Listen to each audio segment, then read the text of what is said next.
Breaking news. Paulo, kapuso pa lang ay bet na talaga si Kim Chiu.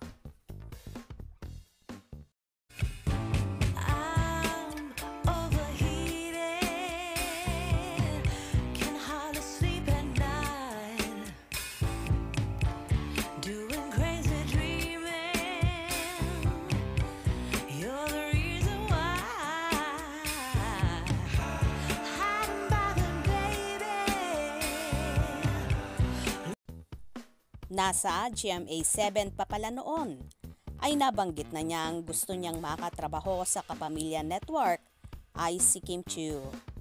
Tinanong umano ng isang fan ang aktor sa kanyang question and answer sa social media account nito.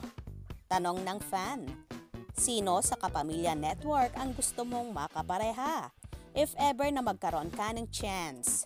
Si Kim Chiu, sagot daw ng aktor. Though matagal bago na isa katuparan ang makasama si Chinita Princess, ay masayang-masaya naman ang aktor dahil hindi lang isa, kundi nakadalawang serye agad siya kay Kim. Well, worth it naman ang 12 years ng paghihintay ni Paulo na makasama at makatrabaho ang multimedia idol at actress na si Kim Chiu. Dahil naging patok nga ang kanilang serye na Linlang. At heto nga, ang kanilang pangalawang serye na What's Wrong with Secretary Kim, ang Korean hit drama at Pinoy adaptation, kung saan pakikiligin tayong lahat sa rom-com na ito.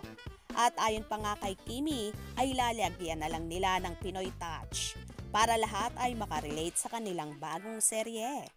Ayon naman kay Paulo ay mas kinabahan siya at nailang dahil ngayon lang siya gumawa ng full rom-com na kinasasabay ka na ng lahat. Ang panibago nilang tambalan, nakabaligtaran sa Linlang.